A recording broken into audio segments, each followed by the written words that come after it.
Welcome to Two Tails Ranch. Here, exotic animals from all over the world call this place home. Among these creatures, 6 gentle giants roam the grounds. Today, we will explore what it takes to care for the elephants and the challenges their caretakers face. Along the way, we will shed light on laws and organizations that are responsible for the dwindling population of these majestic animals in The Elephant in the Room.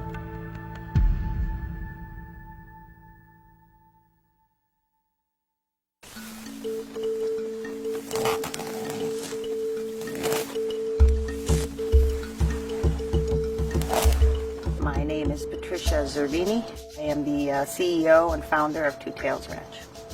Our daily routine here at the ranch starts at starts at 4 a.m. And from 4 a.m. till about 6:30 a.m. is basically paperwork and permitting and animal care logs and daily logs and so on and so forth. And then we start animal chores here at about 7:30, quarter to 8. And it's basically cleaning, feeding, prepping food, exercising animals. Caring for them is an all-day process.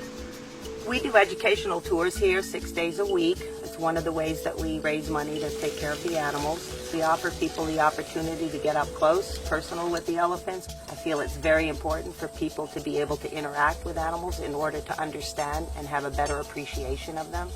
And we are one of the few places in the country that does offer that. It's important for me to share my animals with the general public and people who truly do want to know and learn more about them. Some of the other animals we have here at the ranch have all come here just because I can never say no.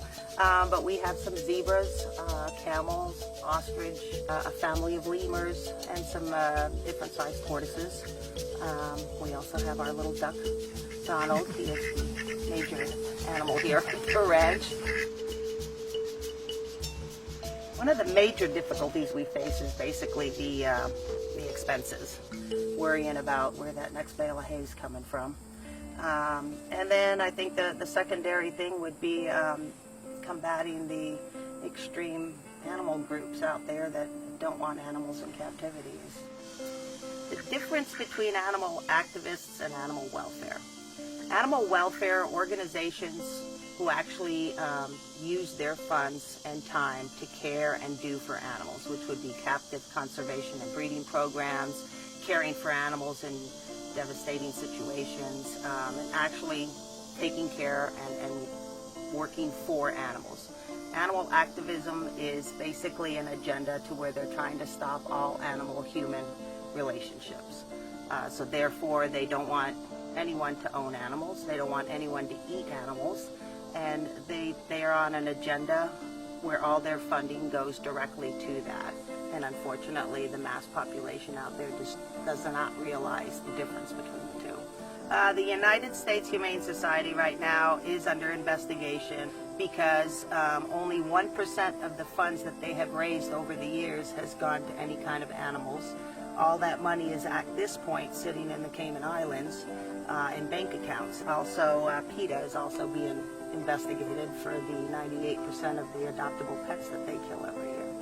They basically use all their funds for propaganda to stop animal-human relationships. Even if it's 50 cents, before you give it out, make sure it's going to where you truly want it to go. There is coming the day where you're not going to be able to own a dog, a cat, a horse, an elephant, or a goldfish. Their theory is that animals have the same rights as humans, and we do not have the right to own or make decisions for them. We are facing mass variety of species that are going extinct.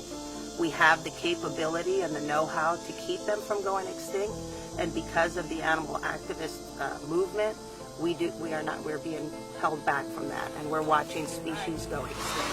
We don't have the right to take away their land and then not give them the capability to move into the future with us. The laws basically state that you are not allowed to import any part of an endangered species for financial gain or exhibition or what have you. So the way the law is written, we should be able to apply, and we can apply for special permitting to do importation. The problem we have is that we have all these animal activists in all different situations. We have them in the government, in permitting, in insurance, in animal rules, regulations, legislation, so therefore it makes it extremely difficult to try and keep conservation programs going when you don't have the genetics to keep that flowing. They don't want you to breed anymore in captivity, and they're stopping it at government levels. And God forbid you can try to get through the government, they will attack your facility and to the point where you either throw up your hands and give up, or they run you into the ground financially and you are no longer able to do what you're doing. Those laws are going to be the reason that animals do go extinct. So you have to remember that we're not the bad guys. We're the ones doing for the animals. The ones that are doing the multi-million-dollar commercials every 5 minutes on TV and soliciting and pictures and hiring movie stars and singers to promote them, that's where your money is going on their agenda.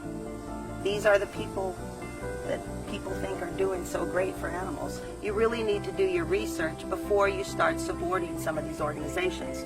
A lot of people support organizations thinking that this money is going to help animals and save animals, and it's doing the exact opposite. That money is going to put more people in government positions and so on and so forth.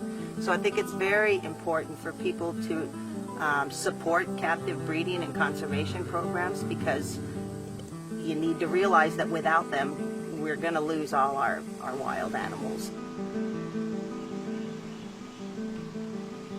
What we see before us could possibly be the last generation of American elephants.